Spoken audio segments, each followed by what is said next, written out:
Hello guys, most welcome. हम कर रहे हैं financial accounting. Basic level of financial accounting start किया था, उसमें चैप्टर नंबर फर्स्ट चल रहा है, introduction to accounting.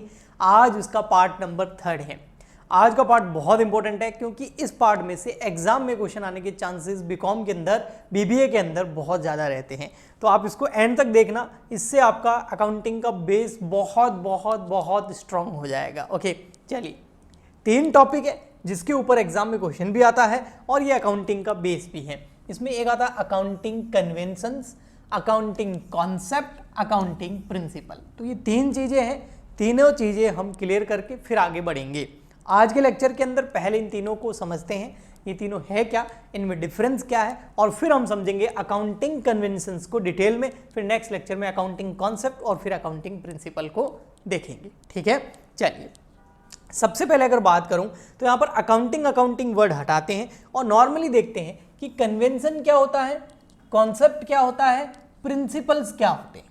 Normally accounting के पॉइंट ऑफ व्यू से नहीं, ऐसे ही देखते हैं कि कन्वेंशन होती क्या है। कन्वेंशन को हिंदी में परंपराएं बोलते हैं, कॉन्सेप्ट को अवधारणाएं और प्रिंसिपल को सिद्धांत बोलते हैं। ओके, ठीक। तो देखिए एक फनी एग्जांपल लेते हैं, सिंपल एग्जांपल लेते हैं जिससे आप इसको बेहतर से समझ पाएंगे। फिर हम अकाउंटिंग के पॉइंट ऑफ व्यू से भी इन तीनों चीजों को अच्छे से समझेंगे। देखो एग्जांपल लेते हैं मैरिजेस का, शादियों का। देखो हिंदू धर्म में भी शादी होती है, मुस्लिम धर्म में भी, रिलीजन में होती है, ठीक है, और क्रिश्चियनिटी में भी होती है। लेकिन तीनों में शादी कैसे होती है, कुछ परंपराएं हैं, कुछ कन्वेंशंस हैं उनकी। हिंदू धर्म के अंदर जो है फेरे वगैरह लिए जाते हैं। ओके, मैं कुछ पॉइंट्स बता रहा हूँ, बाकी बहुत सारे और भी रस्में हैं जो की जाती हैं। और जो मुस्लिम धर्म है उसके अंदर आप देखेंगे कि कबूले कबूले कबूले बोला जाता है। और क्रिश्चियन के अंदर जो है चर्च में जाते हैं और समझ गए आप, तो वहाँ पर वो पादरी के सामने शपथ लेते हैं, जो भी है। तो तीनों में ही हो क्या रहा है, तीनों रिलीजन के अंदर हो तो शादी रही है, ठीक है, समझ गए ना आप। लेकिन बट तीनों की परंपराएं अलग है। फिर वो जो परंपराएं थी, वो जो कन्वेंशंस था कि हिंदू धर्म में फेरे लिए जाएंगे, यहाँ पर कबूल कबूल बोला जाएगा और वहाँ पर चर्च के अंदर जाया जाएगा और पादरी के सामने शपथ ली जाएगी। तो ये तीनों कॉन्सेप्ट जो हैं ये धीरे धीरे रिलीजन के हिसाब से बढ़ता गया और इसने एक कॉन्सेप्ट का रूप ले लिया कि शादी करनी है तो आपको इसे करना पड़ेगा, इसके बिना आपकी शादी नहीं हो सकती। हिंदू धर्म में फेरे लेने पड़ेंगे, वहाँ पर जो है मुस्लिम में कबूले कबूले बोलना पड़ेगा और वहाँ पर चर्च के सामने, पादरी के सामने आपको जो भी कार्रवाई है वो करनी पड़ेगी। तो तीनों कॉन्सेप्ट बन गए रिलीजियस के हिसाब से कि ये कॉन्सेप्ट है, अगर शादी करनी है तो ये करना पड़ेगा। और फिर धीरे धीरे ये क्या बन गए, प्रिंसिपल बन गए, सिद्धांत बन गए। आगे समझ में। तो ऐसे, क्योंकि देखो जब भी ऐसा तो है नहीं कि ऊपर से ही तीनों धर्म आ गए, पहले इंसान आए, फिर उन्होंने धीरे धीरे रिलीजियस जो है अपनाना स्टार्ट किया, बनाना स्टार्ट किया, ग्रुप्स बनने स्टार्ट हो गए। साइंस में पढ़ेंगे तो आपको और डिटेल में समझ में आया होगा, और 10th तक साइंस तो पढ़ी होगी ना, पढ़े लिखे आदमी आप, ठीक, ओके, आंखें बंद करके थोड़ी विश्वास करेंगे जी। तो सेम का सेम वैसे ही अकाउंटिंग की जब भी स्टार्ट हुई, तो अकाउंटिंग में ऐसे थोड़ी है कि सीधे कंप्यूटर्स आ गए, टैली आ गया, सीधे बुक कीपिंग सीख गए, जर्नल एंट्री बनाना सीख गए, सब कुछ आ गया। ऐसे डायरेक्ट थोड़ी होता, उसका हर चीज का एक प्रोसेस होता है। बच्चा पैदा होते दौड़ने थोड़ी लग जाता है, बोलने थोड़ी लग जाता है ना। नर्स को थप्पड़ मारे, हड़प मैं तो बड़ा हो गया, अब जाऊंगा यहीं से, लेबर रूम से भाग गया बाहर, ऐसा थोड़ी होता है। ऐसा मूवीज के अंदर हो सकता है, रियलिटी में नहीं होता है ना। प्रकृति का एक जो प्रोसेस है वो होगा, धीरे धीरे वो बच्चा पैदा होगा, फिर उसको बड़ा किया जाएगा, धीरे धीरे धीरे धीरे धीरे धीरे उसका विकास होता होता वो फिर बड़ा होगा, आया समझ में, मैच्योर होगा। तो कहने का मतलब ये है कि यहां पर अकाउंटिंग के अंदर भी ऐसा थोड़ी कि अकाउंटिंग एकदम पूरी की पूरी आ गई। उसकी सबसे पहले कुछ कन्वेंशंस रही होगी, लोगों ने लेन देन स्टार्ट किया होगा जब first time transaction, barter system भी था पहले, इकोनॉमिक्स के अंदर पढ़ते हैं, वस्तु विनिमय, एक प्रोडक्ट दो दूसरा प्रोडक्ट लो, एक वस्तु दो दूसरी लो। फिर धीरे धीरे जो है करेंसी आने लग गई, उसके अंदर जो है पहले कॉइन्स चलते थे, है ना, कीमती पदार्थ या धातुएं चलती थी। तो कन्वेंशंस आए सबसे पहले। तो वो कन्वेंशंस जो है वो अकाउंटिंग की एक रीढ़ की हड्डी है। उसके बाद में वो जो कन्वेंशंस है वो कॉन्सेप्ट बन गए कि अकाउंटिंग में ये चीजें करनी है तो उसके ये कॉन्सेप्ट्स हैं, और फिर वो कॉन्सेप्ट बन गए आगे प्रिंसिपल। तो अकाउंटिंग कन्वेंशंस ही बनी अकाउंटिंग कॉन्सेप्ट, और अकाउंटिंग कॉन्सेप्ट से बन गए अकाउंटिंग प्रिंसिपल, और प्रिंसिपल को हम फॉलो करते हैं। लेकिन ये जो अकाउंटिंग प्रिंसिपल है, इसका accounting principle, accounting standards, AS, IND-AS, Indian accounting standards, IFRS, international financial reporting standards, जितने भी अकाउंटिंग स्टैंडर्ड्स है, प्रिंसिपल्स है, ठीक है, जिसको हम प्रिंसिपल बोले, अकाउंटिंग स्टैंडर्ड बोले। ये प्रिंसिपल का बेस क्या है? इसका बेस है अकाउंटिंग कॉन्सेप्ट। अकाउंटिंग कॉन्सेप्ट के बेस पे प्रिंसिपल बनाए हुए हैं। और अकाउंटिंग कॉन्सेप्ट का बेस क्या है? वो है अकाउंटिंग कन्वेंशंस। तो हम सबसे पहले अकाउंटिंग कन्वेंशन सीख लेते हैं, समझ लेते हैं कि ये क्या है। वो 4 है और बहुत इंपॉर्टेंट है, अकाउंटिंग के कॉन्सेप्ट उसी के ऊपर बेस्ड है, और फिर आगे प्रिंसिपल्स। ओके, ठीक। तो देखो, अकाउंटिंग कन्वेंशंस क्या है या कन्वेंशंस क्या है? A traditional way of behaving और डूइंग समथिंग। ट्रेडिशनल तरीका, परंपरागत तरीका या पुराना तरीका किसी भी काम को करने का। ओके, ये होती है कन्वेंशंस। ओके, अकाउंटिंग कन्वेंशंस कौन सी है? जैसे डेप्रिसिएशन लगाना, ये एक तरह की कन्वेंशंस है। क्यों? क्योंकि देखो, कोई भी एसेट परचेज करते हैं तो उसकी मार्केट के अंदर धीरे धीरे वैल्यू जो है वो कम होनी स्टार्ट हो जाती है। तो अकाउंटिंग में हम क्या करते हैं? डेप्रिसिएशन नाम से उस वैल्यू को कम करते रहते हैं उस एसेट्स की। ठीक है, अब यहाँ पर कन्वेंशंस जो है वो 4 है। फर्स्ट है कन्वेंशंस ऑफ डिस्क्लोजर, फिर है कन्वेंशंस ऑफ कंसिस्टेंसी, फिर है कन्वेंशंस ऑफ कंजर्वेटिज्म, और फिर है कन्वेंशंस ऑफ मैटेरियलिटी। तो ये चारों को हम अच्छे से समझेंगे। ठीक है, फिर अगर मैं बात करूं यहाँ पर थोड़ा सा विचार, ये तो समझेंगे कि अकाउंटिंग कॉन्सेप्ट जो होते हैं वो बेसिक एजम्पशंस होती है, एज्यूम किया हुआ होता है। इन कन्वेंशंस के बेस पर एज्यूम करके कुछ फाइनेंशियल जो स्टेटमेंट है उसके बेस बनाए गए, उसके कुछ कॉन्सेप्ट्स बनाए गए, और उसके अंदर है सेपरेट एंटिटी कॉन्सेप्ट कि बिजनेस अलग होता है, बिजनेसमैन अलग होता है, मैंने बताया था। Money measurement concept, going concern concept, dual aspect concept, cost concept, revenue recognisation concept, matching concept, accrual concept, accounting period concept. Okay, ऐसे कैसे फिर आगे अकाउंटिंग प्रिंसिपल भी बने, जिसको हम accounting standard, Indian accounting standards भी बोलते हैं। ओके, बट आज के लेक्चर के अंदर हम ये 4 करेंगे, नेक्स्ट लेक्चर में हम ये करेंगे, और फिर उसके आगे ये करेंगे। ओके, चलिए। तो अकाउंटिंग कन्वेंशंस के अंदर फर्स्ट आ जाता है फुल्ली डिस्क्लोजर कॉन्सेप्ट या फुली डिस्क्लोजर कॉन्सेप्ट। क्या है full disclosure concept? Full disclosure concept हमको ये बोलता है, कि देखो, अकाउंटिंग के अंदर जब भी आप अकाउंटिंग करो, जो भी लेन देन हो रहे हैं आपके बिजनेस के अंदर, ट्रांजैक्शन हो रहे हैं, जिनको आप मनी में मेजरमेंट करके रिकॉर्ड कर रहे हो, क्लासीफाई कर रहे हो, समराइज कर रहे हो, हम अकाउंटिंग की डेफिनेशन प्रीवियस लेक्चर में बहुत अच्छे से समझ चुके हैं ना। तो वो जो आप अकाउंटिंग कर रहे हो ना, वहां पर फुली डिस्क्लोजर होना चाहिए, यानी कि जो भी इंपॉर्टेंट इंफॉर्मेशन है, जो भी जिससे जो यूजर है उसका डिसीजन प्रभावित हो सकता है, उसको फुली डिस्क्लोज करो। पूर्ण प्रकटीकरण अवधारणा पूरी तरीके से प्रकट कर दो, कुछ भी छुपाओ मत। ओके, देखिए, पढ़ते हैं। The principle of fully disclosure required that all the material and relevant, material मतलब इंपोर्टेंट, मटेरियल का मतलब क्या पर है यहां पर क्या है? इंपोर्टेंट। तो all material and relevant fact जो आपके उस ऑर्गेनाइजेशन से, उस ट्रांजैक्शन से रिलेवेंट है, तो जो भी रेलेवेंट फैक्ट है, तथ्य है, और जो मटेरियल है मतलब इंपोर्टेंट है, हाँ, उनको क्या करो? Concerning financial performance of an enterprises must be fully, उसको क्या करो? जो आपके ऑर्गेनाइजेशन से रिलेटेड है उसको क्या करो? मस्ट बी फुली, कंप्लीटली, पूरी तरीके से, पूर्णतः disclose in the financial statement. यानी कि जो भी आपके फाइनल अकाउंट बनाओगे, समराइज करोगे, ट्रेडिंग बनाओगे, पीनल बनाओगे, बैलेंस शीट बनाओगे, रिपोर्ट बनाओगे, उसके अंदर पूरी तरीके से उनको डिस्क्लोज करो। किनको? उन इवेंट्स को, उन फैक्ट्स को जो मटेरियल है, जो बहुत इंपॉर्टेंट है। ओके जी, जो रेलेवेंस है जी। अब देखिए, next, this is the enable the user to make correct assessment about the profitability and financial soundness of the enterprises and help them to take information decision. क्योंकि अगर आप सब कुछ छुपा लोगे ना, तो जो आपकी वो रिपोर्ट है वो आपके ऑर्गेनाइजेशन के बारे में आधी अधूरी जानकारी यूजर्स को देगी। हम पढ़ चुके हैं कि फाइनेंशियल स्टेटमेंट जो होते हैं या जो हमारी फाइनेंशियल रिपोर्ट होती है उसको पढ़ने वाले लोग होते हैं, यूजर्स होते हैं, इंटरनल एक्सटर्नल, है ना, बताया था। तो वो जो इंटरनल एक्सटर्नल हैं वो यूजर्स क्या करते हैं? इन रिपोर्ट को पढ़ करके बहुत सारे डिसीजन लेते हैं। बैंक डिसीजन लेगा कि भाई इसकी प्रॉफिटेबिलिटी कैसी है, सेल्स कैसी है, ग्रोथ कैसी है इस बिजनेस की, फिर डिसीजन लेगा कि लोन दे कि नहीं दे। अब आपने कुछ छुपा दिया, कुछ इंपॉर्टेंट था और बताया नहीं, कुछ नेगेटिव चीजें, फैक्ट डिस्क्लोज नहीं किए, तो बैंक गलत डिसीजन ले लेगा, उसकी जिम्मेदारी उस ऑर्गेनाइजेशन की होगी।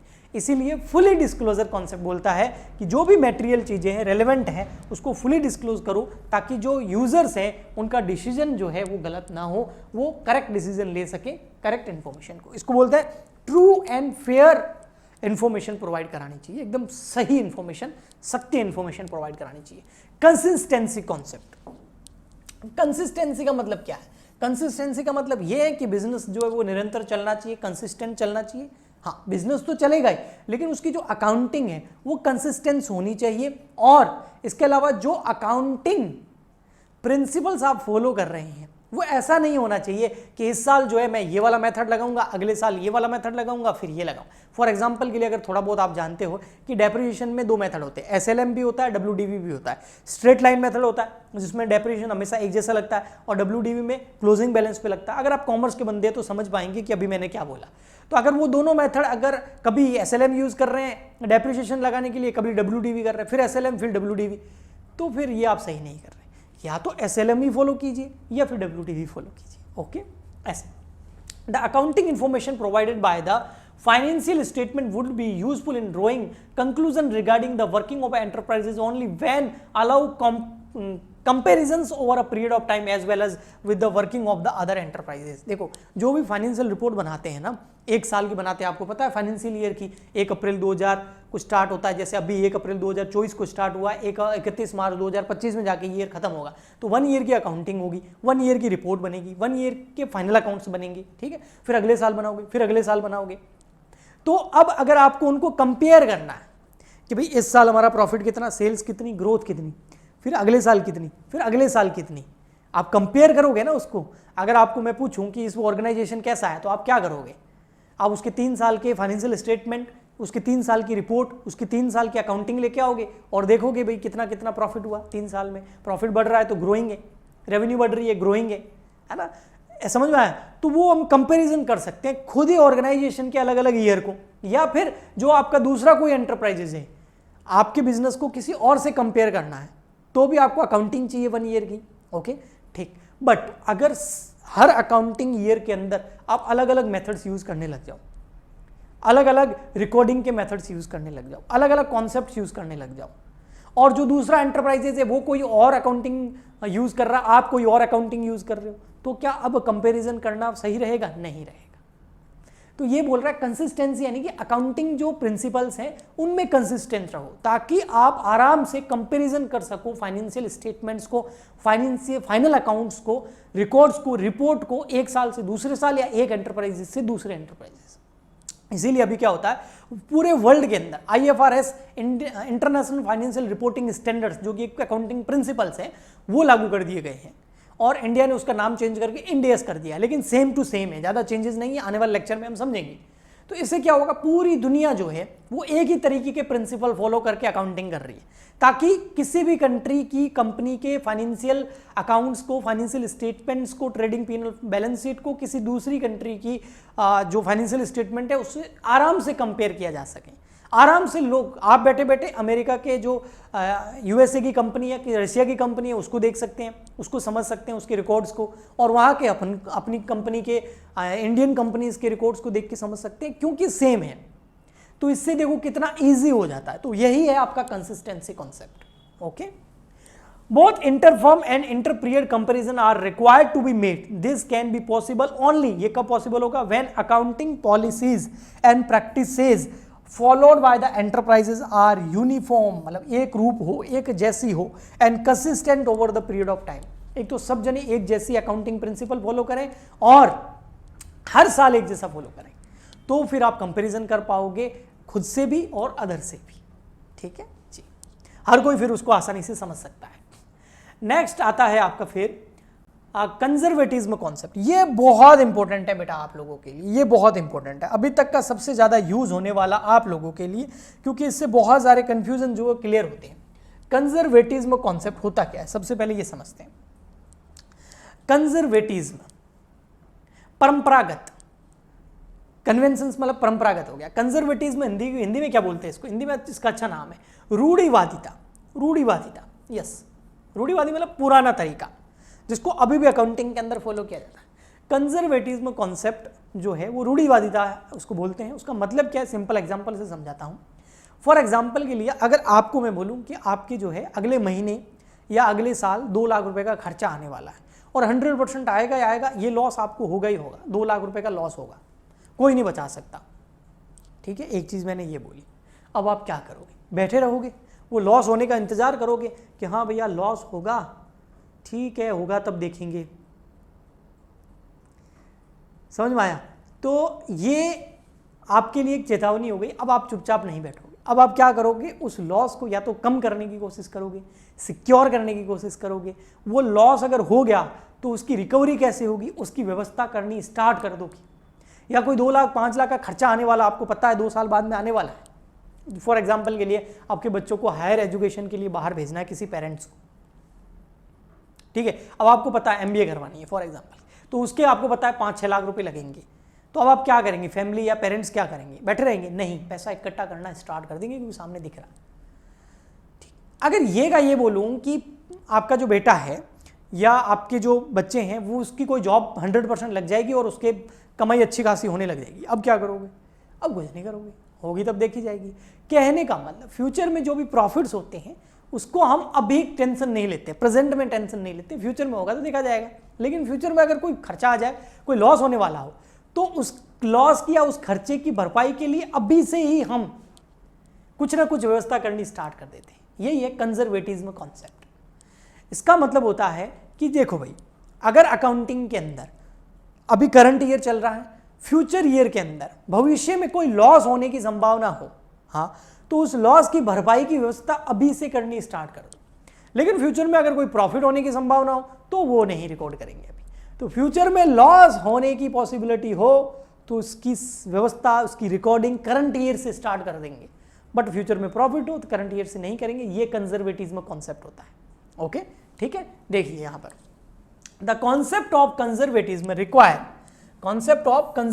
Require that profit should not be recorded until realise.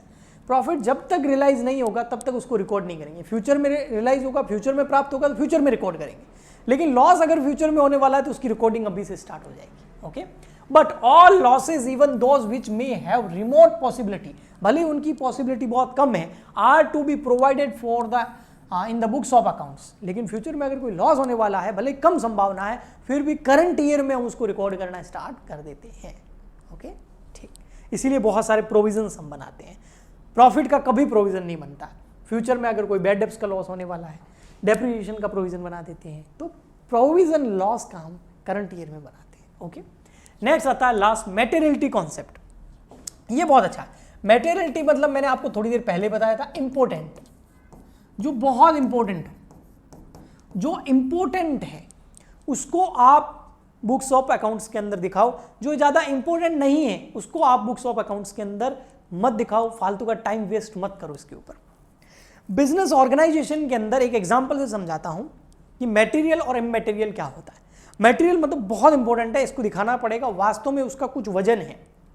जैसे एक खर्चा हो गया 10 रुपए का, अब उसको दिखाओगे क्या? एक खर्चा हो गया 10,000 रुपए का, उसको दिखाएंगे। फॉर एग्जाम्पल के लिए आप जो है पेंसिल लेके आए, शार्पनर लेके आए, ठीक है, या इरेजर लेके आए। अब ये बहुत ही जैसे शार्पनर जो है, पेंसिल और रबर, इरेजर जो है वो तो चलो ज़्यादा नहीं चलेंगे, लेकिन शार्पनर जो है वो तो कई साल चल सकता है अगर उसको संभाल के रखा जाए, वो खराब थोड़ी होता है।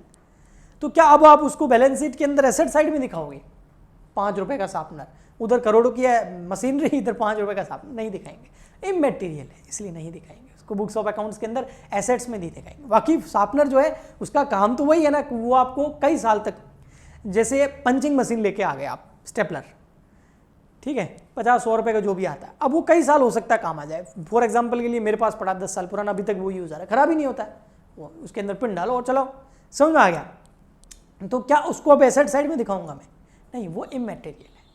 तो जो मटेरियल एक्सपेंस है या जो मटेरियल एसेट्स हैं जिसकी कुछ इंपॉर्टेंस है मनी में भी और खर्चे वाइज भी, उसको हम फाइनेंशियल स्टेटमेंट के अंदर ट्रेडिंग P&L और बैलेंस शीट में दिखाएंगे। जो इमैटेरियल उनको नहीं दिखाएंगे। हाँ, हो सकता है छोटा मोटा जो भी खर्चा हुआ उसको रेवेन्यू खर्चा दिखा देंगे, कैपिटल नेचर का तो बिल्कुल नहीं दिखाएंगे। कैपिटल नेचर का मतलब जो एसेट्स हैं जिसका बेनिफिट आपको कई सालों तक मिलेगा, वैसा नहीं दिखाएंगे, एक साल में दिखा के खत्म करेंगे। ओके, तो ये होता है आपका मटेरियल कॉन्सेप्ट। अगर आप हमसे पेड कोर्सेज लेना चाहते हैं तो पेड कोर्सेज भी अवेलेबल है, लाइव क्लास ले सकते हैं। उसके लिए आपको हमारा ऐप डाउनलोड करना पड़ेगा। ऐप का लिंक इस वीडियो के नीचे डिस्क्रिप्शन बॉक्स में आपको मिल जाएगा। ऐप डाउनलोड करें, फाइनेंशियल अकाउंटिंग का लाइव बैच ज्वाइन करें और अपनी कंटिन्यू स्टडी करें। अगर आप यूट्यूब पे पढ़ना चाहते हैं तो ये लेक्चर्स जो है कंटिन्यू यूट्यूब पे आते रहेंगे, तो आप यूट्यूब पे भी पढ़ सकते हैं। यूट्यूब पे पढ़ना है तो प्लीज़ इस चैनल को सब्सक्राइब कर लीजिए, वीडियो को लाइक कर दीजिए, शेयर कर दीजिए, कमेंट कर दीजिए। हम मिलते हैं नेक्स्ट लेक्चर में। आज के लिए इतना ही, तब तक के लिए goodbye and thank you.